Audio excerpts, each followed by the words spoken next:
할렐루야! 네, 오늘도 기도의 자리에 나온 여러분들을 주님의 이름으로 축복하고 환영합니다. 오늘은 11월 21일 사도행전 22장 30절부터 23장 11절 말씀으로 두려운 상황 가운데 하나님이 주시는 지혜라는 말씀 제목으로 함께 은혜를 나누도록 하겠습니다. 말씀 봉독하기 전에 우리 귀신을 쫓고 나서 말씀 봉독하도록 하겠습니다. 내가 살아 예수 이름으로 하노니 더러운 귀신아 가라 가라 가라 가라 가라 가라 가! 한 걸 믿는 분들 박수 함께 하도록 하겠습니다. 네, 말씀 봉독해 주시겠습니다. 오늘의 말씀 사도행전 22장 30절부터 23장 11절 말씀입니다.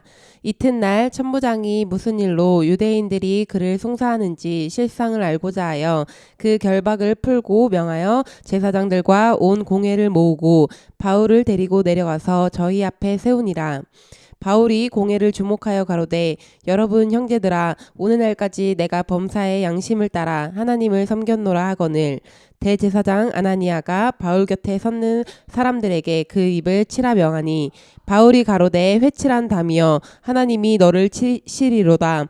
네가 나를 율법대로 판단한다고 앉아서 율법을 어기고 나를 치라 하느냐 하니 곁에 선 사람들이 말하되 하나님의 대제사장을 내가 욕하느냐. 바울이 가로되 형제들아 나는 그가 대제사장인 줄 알지 못하였노라. 기록하였으되 너의 백성이 관원을 비방치 말라 하였느니라 하더라.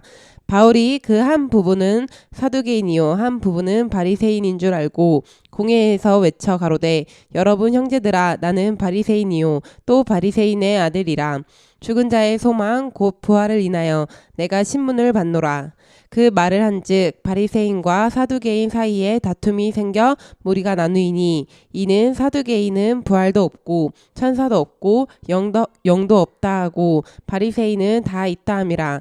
크게 혼화가 일어날세 바리새인 편에서 몇 서기관이 일어나 다투어 가로되 우리가 이 사람을 보매 악한 것이 없도다. 혹 영이나 혹 천사가 저더러 말하였으면 어찌하겠느냐 하여 큰 분쟁이 생기니 천부장이 바울이 저희에게 찢겨질까 하여 군사를 명하여 내려가 무리 가운데 빼앗아 가지고 영문으로 들어가라 하니라.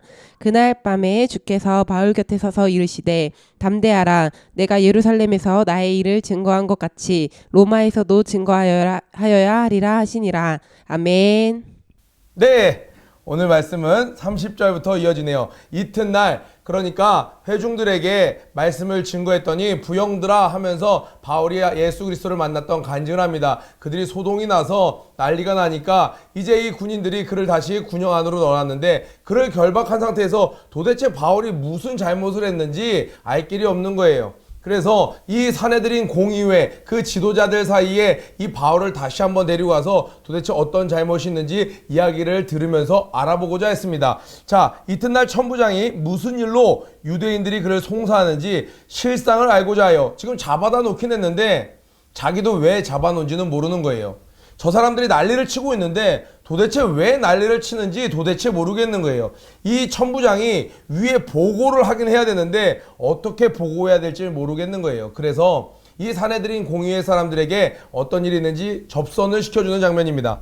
그 결박을 풀고 명하여 제사장들과 온 공회를 모으고 바울을 데리고 내려가서 저희 앞에 세우니라.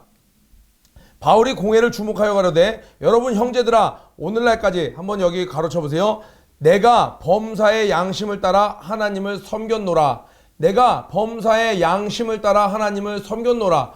양심이라는 것은 굉장히 중요합니다. 하나님이 예수를 믿지 않는 자나 믿는 자들이나 그 마음속에 양심을 주셨어요. 그래서 선하지 않은 일을 하면요 누구라도 거짓말을 하면요 뭐가 찔려요? 양심이 찔리게 돼 있어요. 그래서 거짓말 탐지기라는 것도 있지 않습니까? 그런데 세상에는요 점점 이 양심이 화인을 맞아서 양심을 거스르는 일을 아무런 거리낌 없이 하는 세대가 되었어요. 서울대를 나오고 명문대를 나오고 아주 높은 회사에 높은 직위에 있는 사람일지라도 자기의 유익을 위해서라면 거짓말을 눈 하나 깜짝하지 않고 하는 그러한 세대가 되었습니다. 양심을 잃어버린 세대가 되었어요. 그런데 지금 이 바울은 어떤 사람이었어요? 이 또한 바리새인이었습니다. 가말리엘 문화에 있는 사람이었어요. 양심을 자존심으로 여기는 사람들이었어요. 거짓말은 절대 안 하고자 하는 그러한 사람들이었습니다. 그러니까 이 공회에 있는 사람들이 괴로운 거예요. 차라리 이 바울이 갈릴리 사람이었으면 저 예수를 만났다는 것, 뭐 빛을 봤다는 것, 음성을 들었다는 것, 저거 다 거짓말이다 라고 얘기할 텐데, 지금 이 바울이 뭐라고 했어요? 여러분들 저 아시지 않습니까? 나 가말리엘 문화에 있었고 당신들과 얼마 전까지 같은 입장이었습니다. 그런데 내가 양심을 따라 이야기합니다. 바울이 양심을 따라 이야기한다고 할 때 이 사람들도 느끼는 거예요.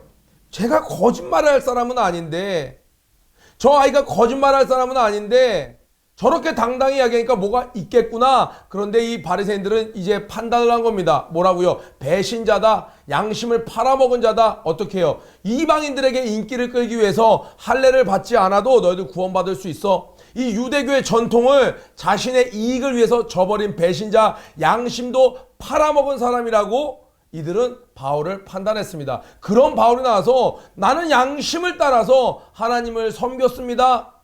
내 양심을 따라 하나님을 섬겼습니다. 그러니까 뭐? 양심을 팔아먹은 놈이 나와서 지금 양심을 얘기해. 바로 대제사장 아나니아가 바울 곁에 있는 사람들에게 그 입을 치라! 입을 그냥 어디 그 가증스러운 입으로 찰싹! 이렇게 때리는 거예요.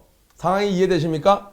네 주둥아리로 양심을 따라 했다고? 양심을 따라 네가 하나님을 섬겼으면 네가 말한 대로 정말 예수가 부활했고 그 예수가 하나님이라는 얘기야. 어디 찰싹! 이렇게 때리는 거예요. 그때 바울이 가로되, 바로 바울도 담대하게 얘기합니다. 회칠한 무덤이여, 하나님이 너를 치시리로다.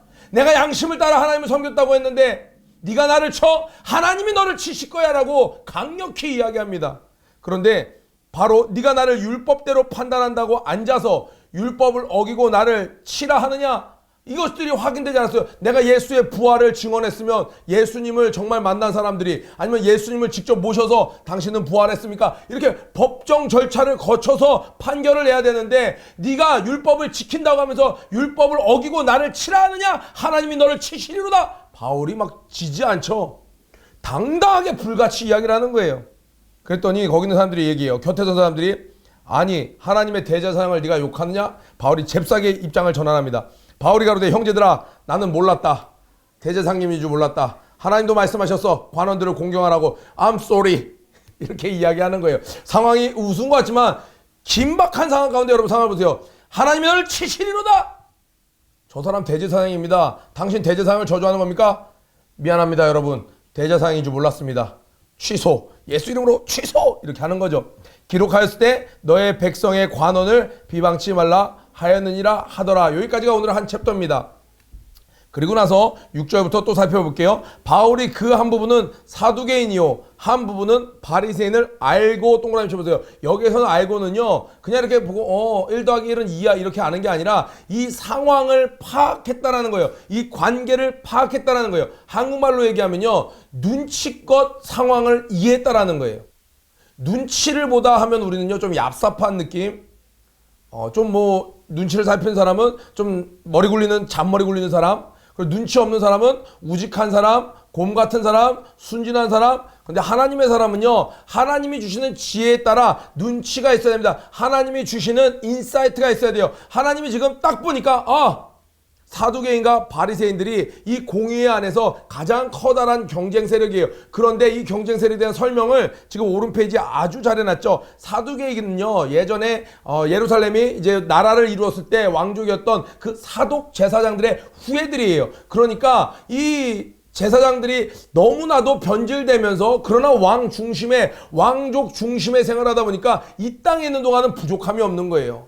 아주 그냥 귀족 중심이에요. 그러니까 이들은 이곳 현세에서의 누리는 것을 굉장히 중요시 여겼습니다. 그러니까 이들은 종교적으로 보수적이며, 왜? 자기들의 입장을 지켜야 되니까, 자기들 소수의 특권 계층을 지켜야 되니까 사독의 후예들끼리만, 우리는 정통파야, 우리 사독의 후예라니까, 사두개인들. 그래서 이들은 굉장히 보수적입니다. 그리고 상류층에 있어요. 최상류층이에요. 그리고 죽은 자의 부활이 없다고 주장합니다. 왜요? 이 현세가 가장 중요한 거예요. 그래서 이들은 영생을 부인하고 유대인 지도자들, 아주 최상위 지도자들 지지했습니다. 반면 바리새인들은요, 율법 하나님의 말씀 따라 살아야지. 그러니까 굉장히 귀한 사람들이에요. 변질돼서 그래요. 예수를 만나지 못해서 그래요. 그러나 이들은 중산층으로 이루어져 있습니다. 그리고 율법을 철저히 지키는 자들이었어요.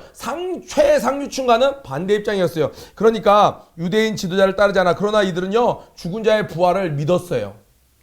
죽은 자의 부활을 믿었습니다. 또 영생이 있다고 믿었습니다. 그래서 이들은 11조도 하고 헌금도 하고 자기들이 지금 이렇게 섬기는 자기들의 방법대로 믿는 방법으로 해야 나중에 영생을 자기들이 누린다고 생각하고 있었어요. 이들의 관점이 지금 달랐습니다. 굉장히 팽팽한 세력이에요. 그러니까 여기 밑에 보니까 유대인 지도자를 따르지 않음 이렇게 나오죠. 유대인 지도자들을 지지했다. 그러니까 이들은 내 적의 적은 곧 나의 적 이런 입장이었어요.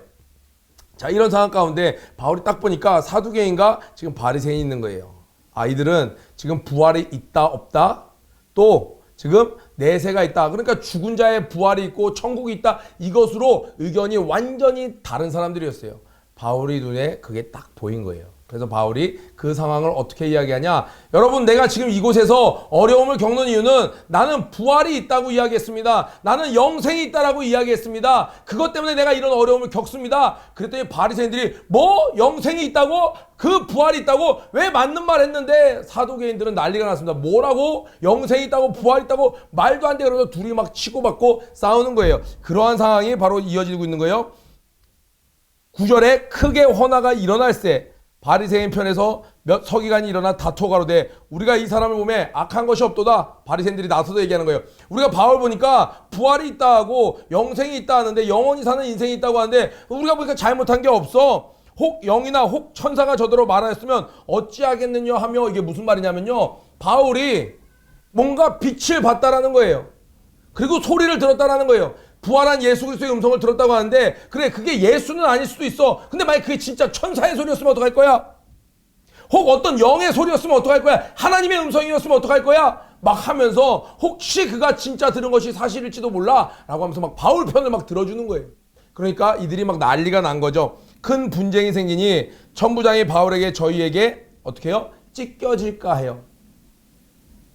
지금 몸이 찢어질 것 같은 위기가 지금 계속되고 있는 거죠. 그러니까 눈으로 현상적으로 보이는 그런 위기는 계속되고 있는 거예요. 군사를 명하여 내려가 무리 가운데서 빼앗아 가지고 영문으로 들어가라. 다시 군부대 안으로 들어가라는 거예요. 그 이스라엘 사람들이 접근하지 못하도록 야 안전하게 좀 일단 다시 바울 좀 데려와봐. 너무 위험해 라고 이야기를 한 거예요. 여기까지 해서 챕터 2개로 나눠볼 수 있어요. 첫 번째는요. 하나님의 사람은 자기가 입장을 빨리 처리할 수도 있어야 됩니다. 하나님이 너를 치시리로다라고 이야기했어요. 그런데 대제사장에게 네가 그렇게 힐문하느냐? 대제사장을 헌담하느냐? 대제사장에게 말대꾸하냐? 그럴 때 바울이 뭐라고 해요? 나는 몰랐습니다. 많은 사람들이 이야기를 합니다. 어떻게 이 아나니아의 어떻게 보면 예전에 신복 같은 역할을 했던 이 바울이거든요. 그러니까 아나니아는 더 절치부심 배신감과 괘씸함이 느껴지는 거예요. 자기들을 사실 가장 잘하는 게 바울인데 바울이 이제 완전히 자기들을 배신했어요. 그러니 사실은 알아볼 수 없는 상황이 아니라는 거죠. 그런데 혹자들은 이야기를 합니다. 바울이 그 예수님 만날 때 그 사건 이후로 시력이 진짜 안 좋아졌다. 아니면 이날 대제사장의 복장이 대제사장의 옷을 입지 않아서 바울이 알아보지 못했다. 여러 가지 썰이 있지만 그건 중요한 게 아니에요. 오늘 우리 크리스찬들이 우리 중고등부 친구들이 여기서 깨닫고 배워야 했거든요. 하나님의 사람은요. 예수 그리스도가 중심이시지 나의 체면이 아니에요. 나의 자존심이 아니에요. 자기가 분명히 하나님이 너를 저주하시리로다라고 이야기했지만 내가 몰랐어. 미안해. 라고 접을 수 있는 용기 또한 필요하다라는 거예요. 하나님의 사람은 어제까지 내가 강력히 주장했던 거 얼마나 바울 담대합니까? 한 대 입술을 쫙 맞자마자 날 때려 하나님이 너를 치시리로 했는데 바로 저분이 대제사장이야. 하나님이 관원을 비판하지 말라고 그랬습니다. 미안합니다. 내가 몰랐습니다. 이런 젠틀함이 우리 중고등부 친구에게 있어야 하지 않을까요? 그런데 이제 알면서도 내가 했던 말 때문에 자기의 입장을 접지 못하고 내가 사과하지 못함으로 말미암아 문제를 키워가는 경우가 우리 청소년들 얼마나 많았던가요? 우리 바울처럼 당장 내가 잘못된 걸 깨닫는 순간 즉시로 고개를 숙일 수 있는 용기를 저와 여러분이 모두 배우기를 축복합니다. 두 번째로 우리가 구해야 될 것은 사두개인과 바리새인들의 이 상황을 알고라고 했어요. 저도요. 참 이런 부분이 둔합니다. 어떤 상황을 좀 잘 파악을 못해요. 또 그게 또 맞다고 생각할 때가 많이 있었어요. 그런데 이 상황을 보니까 하나님은 너희들은 세상에 있을 때 뱀처럼 지혜로라고 얘기했어요. 바로 오늘 같은 장면입니다. 이 상황에서 살 길을 예비해 놓으셨는데 바로 그 살 길은 뭐냐? 이 둘의 차이점을 꿰뚫어서 한마디로 지르는 거예요. 바울은 살기 위해서만 그 말을 한 것이 아니라 이러한 상황 가운데서도 바울은 뭘 얘기한 거예요? 지금 뭐가 있다고 얘기하는 거예요? 부활이 있다. 영생이 있다. 예수님이 부활하셨다라는 얘기를 하는 거예요. 이 상황 가운데서도 자기가 주장하는 것을 이야기하면서 자기가 살 수 있는 상황을 정확히 이야기한 겁니다. 우리 친구들, 이 알고가 있습니까? 학교에서 지금 상황이 어떻게 돌아가는지, 이 세상이 어떻게 돌아가는지 딱 죽을 것만 같아요, 힘들어요만 아니라 그 죽을 것 같고 힘든 것 같은 사이에서 이 바리새인과 사두개인, 다 나를 죽이려고 에워싼 사람들 사이에서 그 살 길을 알고가 우리에게 있기를 축복합니다. 하나님의 사람은 구하면 주시는 거예요. 이 알고가, 이것이, 이 지혜가 여러분에게 있길 축복합니다. 아멘. 마지막으로 한 가지 더 나누고 싶은데요. 내가 범사의 양심을 따라 하나님을 섬겼노라. 세상이 견디지 못해요. 여러분이 학교에 가서 내가 양심을 따라 이야기할게. 얘들아, 나 10년 동안 너희들이랑 친구로 지냈잖아. 저도 중고등학교 때 친구한테 이렇게 전도 많이 했어요. 내가 지난 10년 동안 너희들한테 나쁜 짓 한 적 있니? 내가 너희들한테 거짓말 한 적 있어? 내가 너네들 속인 적 있어? 없다는 거예요. 이게 통과가 돼야 되는 거예요. 그래, 그런 적 없지? 근데 내가 진짜 예수님 만났어. 예수님 계시더라. 이 전도를 할 수 있어야 합니다. 바울은 그 모든 유대인들 사이에서 바리새인 생활할 때까지, 예수 그리스도를 만나기 전까지의 그의 인생은 양심으로 흠잡을 것이 없었던 사람이었어요. 그러니까 내가 양심을 따라 하나님을 섬기노라. 모두가 패닉에 빠지는 거예요. 저 바울이 양심을 건다라는 건 뭔가 의미가 있는 일이야. 그런데 요즘 세대는요, 지난 10년 동안 내가 널 속인 적 있니? 야 임마, 어제도 속였잖아. 이런 시대예요. 우리 악해져가는 이 시대에 양심을 회복하는 저와 여러분에게 축복합니다. 죄를 지면요, 양심이 둔해져요. 그런데 여러분, 첫사랑을 깨닫고 다시 회개하면 뭐가 살아나나요? 제일 먼저 뭐가 살아나나요? 양심이 다시 살아납니다. 그래서 작은 죄가 너무너무 부담스러워져요. 그런데 양심이 무뎌지면요, 심한 죄를 져요. 남을 비방하고 남을 찌르고 욕하고 물질을 훔치고 남을 때리고 해도 별로 마음에 갇히지 않아요. 양심이 굳어가는 거죠. 우리에게 이 선한 양심이 회복되길 원합니다. 아멘. 마지막 11절에 보니 그날 밤에 주께서 바울 곁에 서서 이르시되 담대하라. 내가 예루살렘에서 나의 일을 증거한 것 같이, 이렇게 지금 증거한 것 같이, 부활이 있다라고 얘기한 것 같이, 내가 경험한 일을 사람들이 얘기한 것 같이 네가 로마에서도 해야 하리라. 지금 바울에게 주님이 나타나셔서 담대하라라고 얘기하는 거예요. 그러니까 이 속마음은 어땠다라는 거예요? 바울이 많이 위축되는 거예요. 우리는 겉으로 보면, 이렇게 글로 보는 바울의 행적을 보면요, 바울은 두려움도 없고 담대한 것 같고, 그런데 바울은요, 늘 그 바람 앞에 등불 같은, 정말 당장 한 수라도 삐끗하면 죽을 수밖에 없는, 그 좌우에 폭이 없는 그 벼랑길을 걷고 있는 심정입니다. 그런 바울에게 주님은 말씀하세요. 담대해라. 그래서 우리가 이 담대함을 구하지 않고 하나님이 주시는 담대함이 없이, 아까 전에 말했던 사두개인이요, 한 부분은 바리새인인 줄 알고 눈치만 있어요.